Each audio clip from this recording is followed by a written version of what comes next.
कई लोग सोचते हैं कि वो मिडिल क्लास क्यों हैं? मिडिल क्लास के ऊपर क्यों नहीं आना चाहते?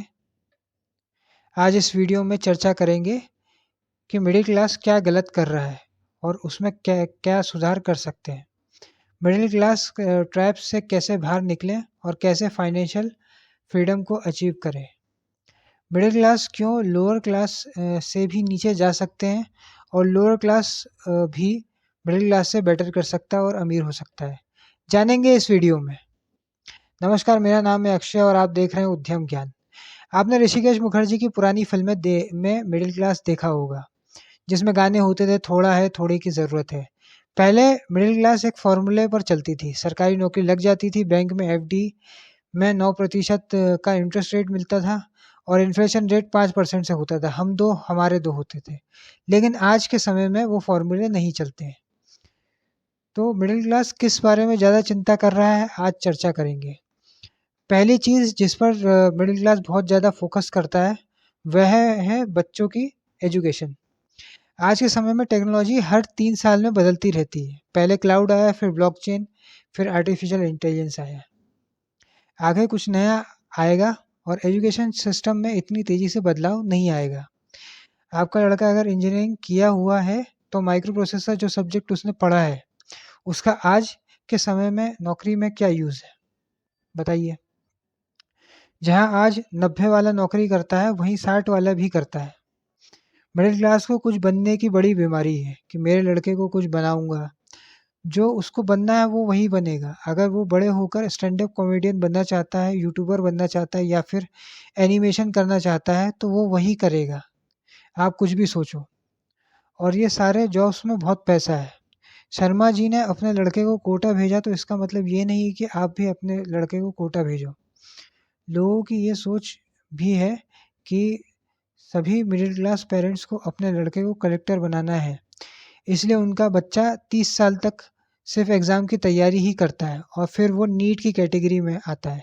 नीट मतलब एग्ज़ाम नहीं, not in employment education and training.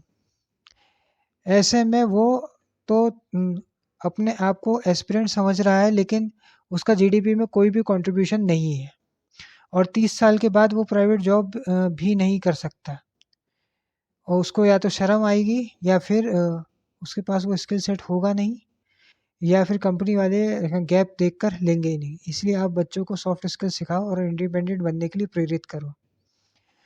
दूसरी चीज़ जिस पे मिडिल क्लास को ज़्यादा चिंता करने की ज़रूरत नहीं है, वह फाइनेंशियल गोल है। आप इन्वेस्ट करिए, पैसे वेस्ट मत करिए, लेकिन उसकी चिंता करने से कोई फ़ायदा नहीं है। पैसा ग्रो होंगे या नहीं, मार्केट आपके हाथ में भी नहीं है और ना ही मेरे हाथ में, इसलिए उसकी फ़िक्र करना छोड़ दीजिए। आपको सीखना पड़ेगा कि कैसे पैसे बचाएँ और उसे सही जगह लगाएँ। चिंता करने से वो पैसे बढ़ नहीं जाएँगे। अगली चीज़ जो जिसके ऊपर मिडिल क्लास को चिंता करने की ज़रूरत नहीं है, वह है 4 लोग। हम कई सारी चीज़ें सिर्फ़ इसलिए करते हैं कि हमारा पड़ोसी देखेंगे, अपने बच्चों पर प्रेशर बनाते हैं, लेकिन अ, उन 4 लोगों से कोई फ़र्क नहीं पड़ता है। ऐसे कई लोग होंगे जो आपकी शादी में आए होंगे, अब आपसे कभी भी नहीं मिलते। तो ऐसी चीज़ें नहीं लेनी है जो आपके लिए लायबिलिटी बन जाए। कोई भी कार की प्राइस 4 साल में 60% डेप्रिशिएट होती ही है। स्टेटस बनाने के पीछे मत भागिए। आज के समय में इज़्ज़त पीएम और प्रेसिडेंट को भी नहीं मिलती, तो आपको क्या मिलेगी? आज के समय में इज़्ज़त उसी की होती है जिससे हमें काम पड़ता है। इसलिए लोग क्या कहते हैं, इससे कोई फ़र्क नहीं पड़ता। पर आप पैदल चलोगे तो लोग कहेंगे बाइक ले लेता, आप बाइक पर चलोगे तो लोग कहेंगे पब्लिक ट्रांसपोर्ट ले लेता। आप पब्लिक बस से जाओगे तो लोग कहेंगे कि कैसा मूर्ख है, बाइक होते हुए बस से जा रहा है। इसलिए अपनी फैमिली पर फोकस करिए, फाइनेंशियल फ्रीडम अचीव करने पर फोकस करिए। अगली वजह जिस पर मिडिल क्लास को बिल्कुल भी चिंता नहीं करनी चाहिए, वह है पॉलिटिक्स। सारी पार्टियाँ मोर और लेस एक जैसी ही होती हैं, इसलिए किसी भी पार्टी के बंधुआ मजदूर मत बनिए। उसमें अपने रिश्ते मत खराब करिए। कोई भी पार्टी जीत जाए, मिडिल क्लास के लिए कुछ नहीं होने वाला है। वो तो वैसे ही रहेगा। इसलिए ज़्यादा बहस में मत पड़िए, और यदि कोई कहता भी है तो खुद को नॉन पॉलिटिकल बताइए या फिर बोलिए कि मैं इस पर बोलने के पैसे चार्ज करूँगा, तो सामने वाला बोलना ही बंद कर देगा। आप जिस पार्टी के लिए बहस कर रहे हो, कल हो सकता है वो विरोधी पार्टी के साथ मिलकर ही सरकार बना ले। इसलिए किसी भी पार्टी और नेता के बंधुआ मजदूर मत बनिए। बहनों और भाइयों, माँ भारती के लिए वोट दीजिए। चाइना से आपको लड़ना है तो आपका जन्म चाइना से लड़ने के लिए नहीं हुआ है। आपकी फैमिली स्ट्रांग होगी तभी सोसाइटी स्ट्रांग होगी, और सोसाइटी स्ट्रांग होगी तो ही देश आगे बढ़ेगा। पांचवी और आखिरी वजह है जिसकी चिंता नहीं करनी चाहिए, वो है प्रमोशन इन करियर और जॉब। अगर आप सरकारी में हैं तो प्रमोशन से सिर्फ काम बढ़ेगा, सैलरी नहीं बढ़ेगी। अगर आप प्राइवेट में हैं तो भी एक सीलिंग होती है, unless you are from some top colleges. जिसका प्रमोशन होना है उसका होना ही है, इसलिए ज़्यादा फिक्र ना करें। जो होना है वो होकर ही रहेगा। आपने इस वीडियो की शुरुआत में नोटिस किया होगा कि मैंने कहा था कि लोअर क्लास अमीर हो जाएगी और मिडिल क्लास गरीब हो जाएगी आने आने वाले 10-15 साल में।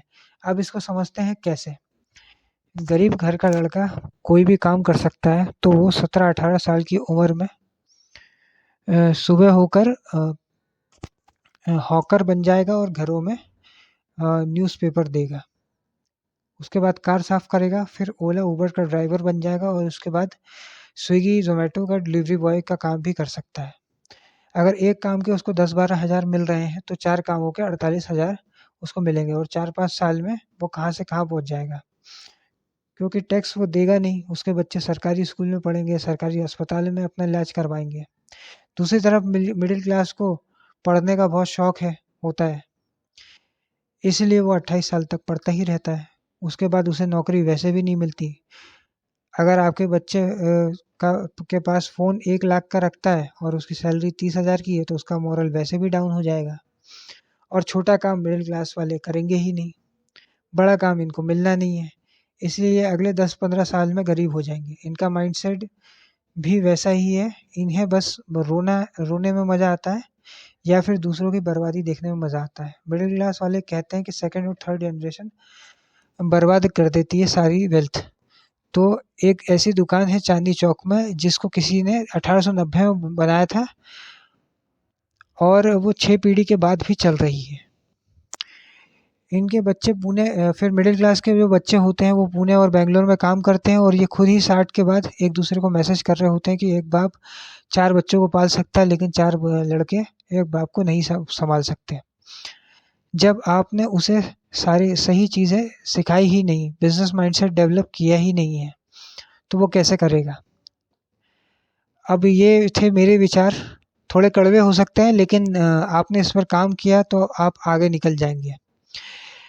अगर आप इस वीडियो के इस भाग तक पहुंच चुके हैं तो आप बधाई के पात्र हैं। अगर इस वीडियो ने आपके लाइफ में कुछ वैल्यू ऐड करी है तो इस वीडियो को लाइक करें, शेयर करें, कमेंट करें, और चैनल को सब्सक्राइब करना ना भूलें। धन्यवाद।